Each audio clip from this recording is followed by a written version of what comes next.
Stephanie. Hello. Thank you so much for joining us today. Thank you for having me. I'm happy to talk about all the wonderful things we've been up to. Oh yeah, well, and I'm very curious. So do you want to first tell me a little about your project in general, about Pub Classique? Yes. Pub Classique is a unique event within the classical music world that originally was focused on trying to create something that is accessible in general to a wider audience, to invite them into classical music, because there is this impression of classical music and in our kind of our PR that there's a lot of issues with gatekeeping. It's very expensive.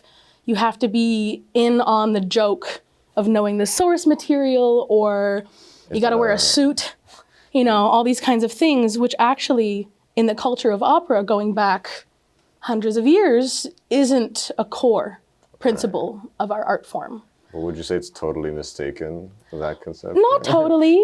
I mean, we definitely have like generational divides where some people are like, oh, I paid $300 to be here and I'm in a suit. Like, why is he in jeans? Right. But you go to Germany and half of the audience is in jeans. Right. And paid 30 euros for their ticket. And there's kids there because they can come after school and get cheap tickets. Oh. So in general, as an opera industry across Canada, we're addressing the issue of accessibility to younger generations, to people of different cultures, to groups that think inherently they're excluded from opera and classical music. And there have been other organizations in Canada, in Toronto and Edmonton and Vancouver, doing similar styles of events in the nature of like intimate, you know, they allow alcohol or food, some of them are at restaurants. And it's this idea that you can get up close and personal, and it's also a place for more emerging artists to introduce themselves to their communities and connect with other artists and to perform, because often in classical music, you're waiting for that one big symphony project you've been practicing for months for. But in the meantime, performing in front of people is a skill that a lot of us, especially since COVID, have gotten really rusty at and don't have enough opportunities unless we are the chosen few getting those big opportunities. Right.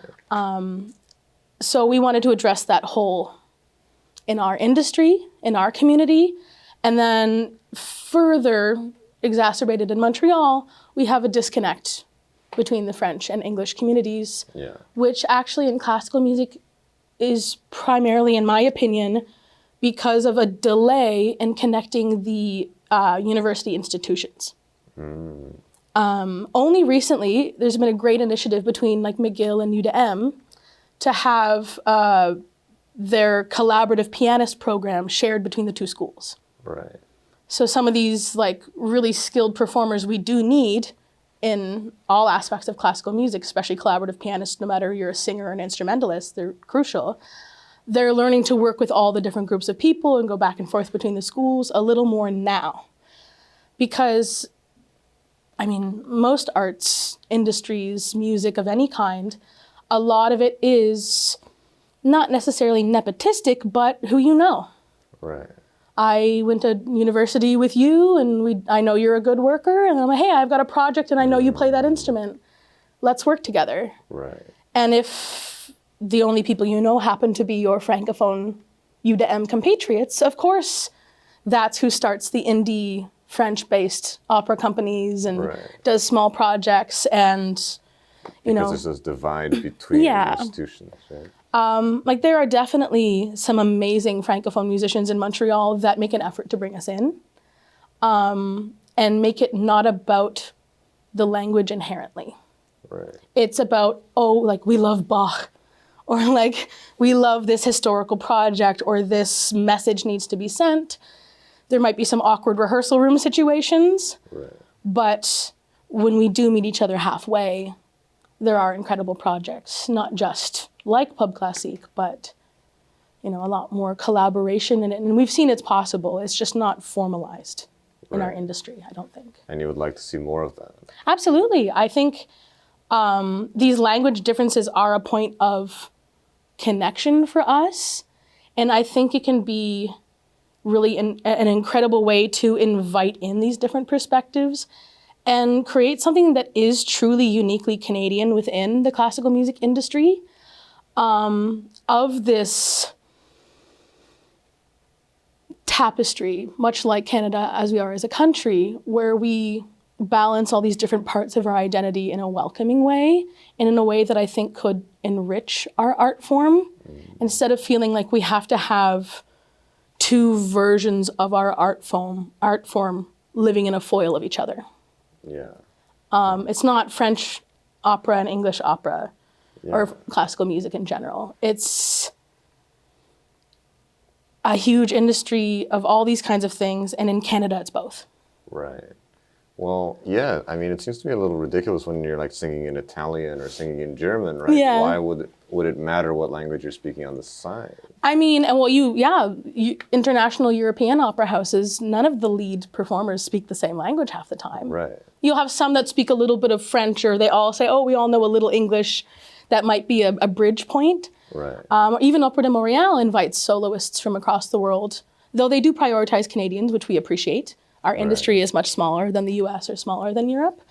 But I think the future of classical music in Canada is uniquely positioned to be something unlike anything we've seen before in the art form, because of the way our funding works, because of our style of arts organizations, and how we're seeing in classical music in Canada an expansion of focus on Indigenous stories and really rooting into like what makes Canada Canada.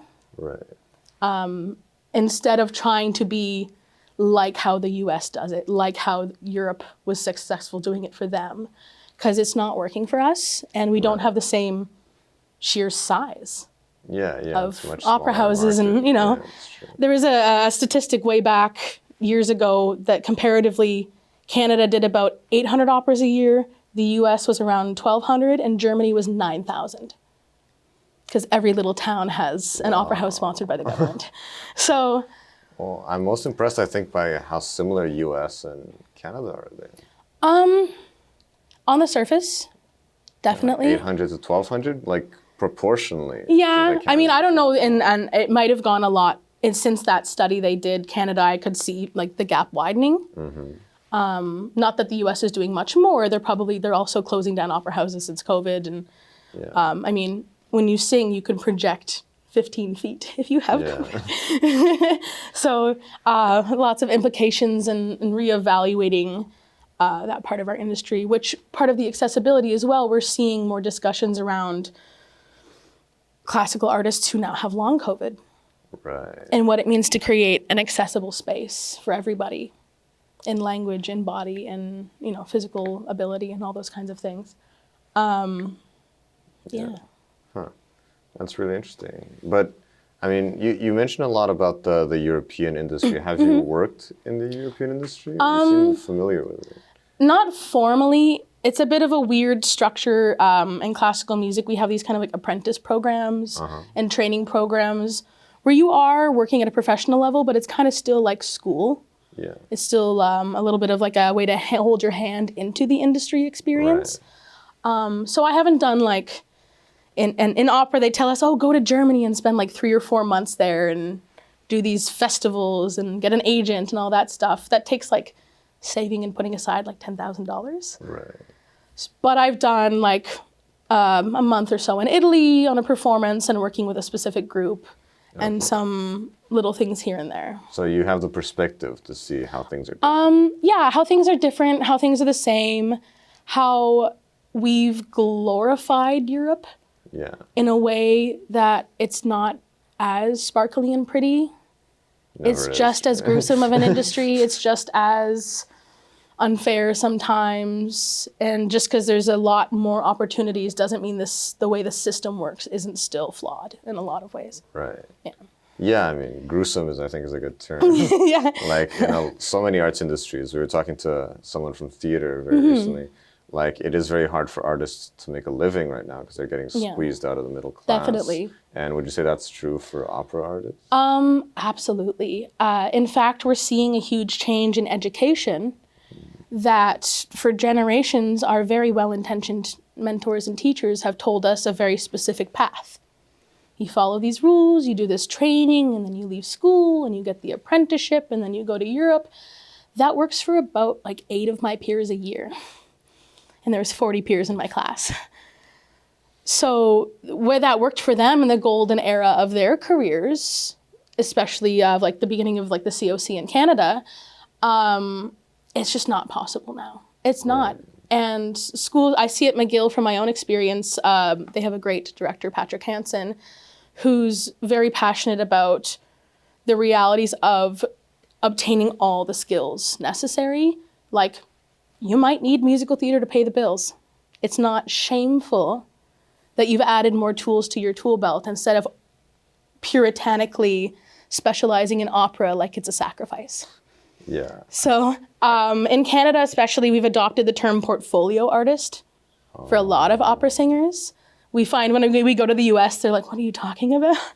And it's like, even some of my friends who do make 6 figures only singing have other outlets because they might not see that money until after months of them paying for their own hotels and travel and coachings and pianists. And then if you get sick and don't sing, you don't get paid. Wow. So like I myself, in order to stay in the opera industry and pursue my career and be flexible and stable enough to do so, I rely on my other skills. I do teach singing, which a lot of my peers lean into teaching their different instruments. I'm also a professional photographer, which has helped in connection. I do like headshots. You took the pictures. Yeah, all the pictures of my event. You know, I definitely was very much a one-woman organization for a very long time. They're very nice pictures, though. Thank you. Yeah, and it's helped. You know, headshots for all my friends in school, which has built getting more acknowledgement in magazines of bigger opera artists, which has helped me. Or doing production photos of shows, and that's something that if I do travel to Germany, in theory, I could do it there. That's true. So those kind of skills we're making way more important in opera. It's removing this idea in a university scholarly setting that you, have to be some kind of martyr for this craft. Yeah. And not treat it like an industry, like you're an entrepreneur.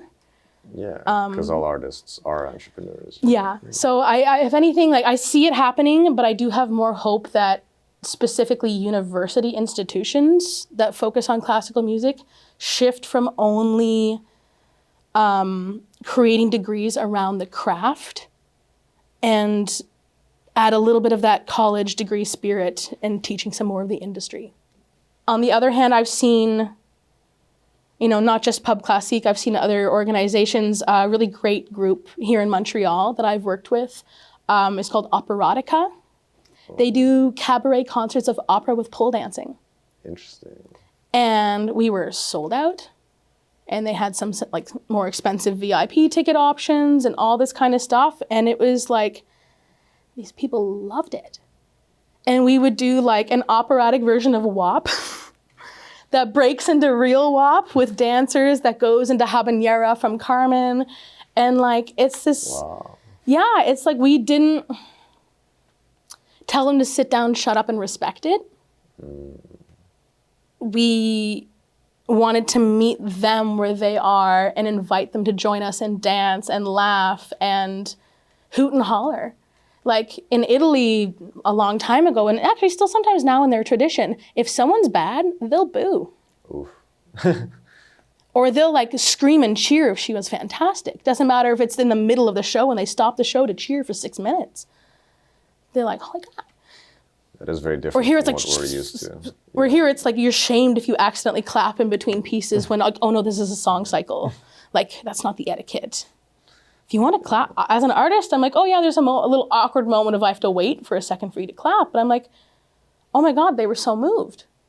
I know you posed the question in what you sent me of, how many opportunities are there for an English artist, vocal artist in Montreal? Yeah. And I sat there honestly for a while and kind of pondered that. In a weird sense, it's like a lot and yet none. Because in theory, all the same as the French. Right. If you're the best singer in the room, most of the time, they'll be like, oh yeah, they were the best. You could go to Opéra Montréal and get a Yeah, role. Yeah. absolutely. If I was flawless, generally speaking, they shouldn't have a reason to say no. Right. There's always other logistical reasons, aside even from the French and anything else political in that realm, that change things, but generally speaking. And I was even talking with some friends of mine who have had some big opportunities, like have been in the Atelier apprentice program at Opéra Montréal, or have had some higher soloist work, like been invited back to perform at the opera. And even they said it's not like we are directly excluded, but, and reasonably so, if as an Anglophone you make zero effort to even fail at speaking French, Right. there are people in power who will completely disregard you. Which I think is fair in a way. And as I say, I'm very aware that I chose to come to Quebec. Yeah. And I chose to be here. And I never, even in my groups of friends at parties, if they all switch to French, Yeah. I'm not offended. Perhaps if they have something important to directly talk to me about, I'd be like, hey, your better bet is in English if it's an intricate conversation. But I think we need more to create an environment and show our Francophone colleagues that we do want to try more, that we're not as defeatist and like, oh, well, we're in Canada. What I tried to bring into Pub Classique is not forcing all of our artists to have to be French or English. It becomes this kind of unique thing for the audience where each individual performer who signs up and is kind of their own little insular entity, yeah, they get to present how they want. And I provide them resources to present in either language if they need, some cue phrases, and we put some packages together. But, it's this idea of like, yeah, it's Canada, it's bilingual. You might not understand everything that happens that night. But that's okay. But both the French and the English are having that experience. Exactly. Yeah. It's a unifying. And as long as all safety information and all things are, or you provide, if anything, I hope to provide more digital resources if people wish to follow along and things like that. Like, there's definitely a lot of lessons learned through this experience of how I can still improve further. You had a bilingual MC as well. Yeah. And we tried to invite in as well, like, the grant made it possible not only bilingual, but someone who was more emerging in our industry, was a bit of a mentor for some of the artists who had signed up to perform. Oh, cool. In that they got to connect with someone that some of them only follow on Instagram. Right. And like know of her work. So it was cool to be able to bring some people into the fold in that way too, of like, hey, I'm also, she was Anglo and has become bilingual through working in the industry here. Right. So a little bit of like, you can do it too. So it is possible. Yeah, exactly. yeah. And there was one or two where I had to host myself. At one or two. Yeah. But I did have, due to the grant, partially the grace of time to focus on those kinds of things. And really like script out, plan out, make sure that I'm covering everything bilingually. That's important. And creating more opportunities for that in all my marketing, in all my resources to my artists, and just having always that option in the communication. Well, I think just the fact that you're making that effort already, is an important step, because a lot of people don't go that far. Right? And I appreciated that my audiences acknowledged that effort and saw that as enough of a means to give me grace for the fact that like it was not perfect either. Right. I, sometimes stumbled through some of the French, or I'm like, oh my God, I wrote this down, but how do I say that word? And, they laughed along with me. And it created, not this shame or this like personal insult of I'm like disrespecting their language. No, I'm making a big effort I think that's what to really respect your language as much as I can. To speak it. Right? And so we are learning in general as Anglophone artists, like effort is key. I think all we're really asking is to be met a little bit more halfway. And some organizations already do it beautifully, but there are organizations in Montreal, even myself individually as a vocal artist, I feel like they just don't know I exist at all. Right. So it's hard for me to say, oh, I'm not getting opportunities I should. I mean, like, they don't even know. Right. So there's more connection work to be done between the communities. And through looking at it in Montreal, it was interesting for me to see that it's a problem across Canada. And sure, you're not going to have as much French in Alberta. I get it. The community isn't there. Yeah. But I think in the way that we're trying to invite this identity in Quebec, I think it would seem more genuine if we did open it up across Canada and didn't just be like, see, we're appeasing Quebec. Yeah. There are other organizations across Canada who do very similar events to what I do. I didn't invent this idea completely of a classical pub event. In fact, a couple opera companies in Toronto, Edmonton, Vancouver do very similar things, generally only with singers. I do think I'm the only one I've seen so far in Canada, I don't know about all the US, that has instrumentalists and more chamber and ensembles as well, to try to collaborate those two groups as well. Because often singers and instrumentalists, like, if you're only in the opera program, you might not know any cellists that you need in your ensemble 3 years later. But though they're widespread, even one organization doing them in multiple provinces, they've never done it here. And I hope to, through the future of this project, invite some of them in partnerships to be like, hey, let us be your liaison. Let us connect this, even the Francophone musicians in Quebec who feel like they can't ever go work in the symphony in Alberta. Right. Yeah, even though, again, there should be no reason, same as the Anglophone artists. Exactly. Yeah. In the same way we're trying to find spaces of grace to work here because we all live here in Canada, I think it would help our entire opera industry to be more connected in general for multiple reasons, but specifically in the case that then you also have Francophone artists who don't feel like they have to take over and conglomerate the entire industry in Quebec because that's all they have, or they go to France. Right. And does that happen a lot? Yeah. Oh, yeah. Huh. Or if anything, a good thing is a lot of Quebec-based ensembles get to like tour in France. So I think that's like really like enriching, and then they come back here and tour and all that stuff.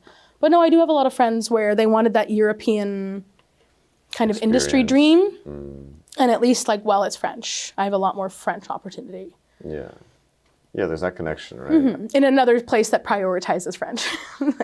So, yeah, I think the problem we see for Anglophones in Quebec is a universal problem of how we address this duality in Canada. And though I think there's a lot of good work happening in Quebec, I think a lot of the other provinces have been like, Right. maybe Ottawa. Yeah, not even that one. Yeah. But so we'll see if we can bring more people into the fold and try to create those networks, because our land mass is huge, but our industry is quite small. Yeah. Yeah, I mean, so why not connect, kind of? Exactly. Why not pool together resources and strengthen our industry instead of being like, oh, well, Vancouver has their thing and Quebec has their thing. Well, you may not know, but actually Canada Heritage, who provide the funding for Trellis, their remit is to protect minority languages, in all of Canada. So in every other province, they fund French language. Really? Yeah. Okay. Projects, and here they fund English language, right? So yeah, it's because they're both official languages. Okay, that's right? good to know there's those efforts. Nice. Yeah, exactly. And you also mentioned that there was original work being done, right? Yes. At the Pub Classique. Yes. I will say in general in Montreal, there is a huge, passionate group of artists that are really into local composers, regardless of where they're from, based in Montreal, and new works of all kinds. There's even a really great indie opera company called Musique Toi Femme that does only workshops and productions of brand new works by female and femme script writers and composers. Oh. So like that's their focus, and they uplift. And I've seen different stages of new operas that then go to COC or go to Opera de Montréal and kind of grow over the years. It's really cool. But yeah, over the years of Pub Classique, we've had quite a few even world premieres of works. Oh. Some students, some other community members. Yeah, some of these people have won Juno Awards, and you just don't know they're in your community still going to school. But yeah, we've invited quite a few composers to either come and present their own works or like, hey, you want to hear this out loud played by a human being? Yeah. We've got the instrumentalist or we've got the singer willing to try it out. And we've had quite a few really awesome world premieres of some really funky stuff. And it's cool to see like what the voice of this generation is. And like it's even not all of it's always my taste either. I enjoy that I'm surprised as someone who is inundated in this community for over a decade. Right. Even I can be kind of thrown off and surprised, like someone walking into a modern art museum for the first time. That's kind of exhilarating in a way. Yeah, definitely. And it's this excitement of like, even if it's not my favorite piece in the world, I'm like, no one's ever heard this before. I think that's really cool. And that even something like that, that's seemingly modern, like this is classical music. Right. This is what I'm talking about. This is historically informed practice. This is the industry, how they were doing it in the 1800s. They would meet like in French salons, all the composers would get together and like, you know, chat and hang out and play their new songs for each other and like riff off of each other and get ideas. So, you know, if we can create more safe spaces for those ones, you know, those kinds of troubleshooting as well. Just like for me with my speaking French professionally and as an MC, it's great for these artists to be like, oh, okay, that was received well, that wasn't. To kind of workshop it. Yeah, right, absolutely. Right. And instead of, oh crap, now it is being performed at the NAC, I hope people like it. I think it's important to have that low stress kind of yeah. thing, so. Even for myself, like I generally sing at pretty much every Pub Classique as well, because I'm like, you know what? I don't have a million outlets to perform either. I'm doing this because I am my own focus group, my own customer base as well. And half the time I'm usually performing pieces that I've never had a chance to rehearse with a pianist. I want to get it on its feet because I have an audition in 2 weeks that I have to sing that song and it's new. And I would challenge myself to constantly throw these things on the fly and challenge myself to be more of a performer of that vein, because that is a lot of our industry. And it's so rare to get that opportunity to do that. And that's why partially I focused on the format of Pub Classique not only having this open mic, but still pre-signed up, pre-programmed hour of music, because we want to make sure we've got a show. But then we have our kind of, our karaoke, or what we call our scène ouverte, which is like the true open mic, where inevitably we have a lot of musicians in the audience who came to support their friends or check it out or whatever. And I'm like, hey, you got a PDF on your phone? Like the pianist is sitting here, hop up. And we had some beautiful moments. I had one of my own students come because she wanted to support and see and enjoy these events. And she sang in front of an audience for the first time in her life. Oh, wow. That's Was it perfect? special. No. She'd never even sang with a live piano player before. So the skill of aligning with that and figuring out how to lead a song, Yeah. like, you know, scary and not perfect, but like that for me as a teacher was a really proud moment. Or I've seen, you know, people who did already play in the show, they all got to meet each other at the concert and they're like, hey, have you ever played that Shostakovich trio before? No, but I've loved to. Oh, do you have the music? Oh, do you have the music? And we've had some of the like most beautiful performances in our concerts be random people from the audience like jam together on an crazy, insane piece. Totally like... Off the cuff. Yeah. And you're like, wow, because classical musicians don't get to jam, don't get to troubleshoot and play. It's always like, did you robotically, scientifically memorize what that dead guy wrote? And that's not even what those people were doing when they were alive. Right.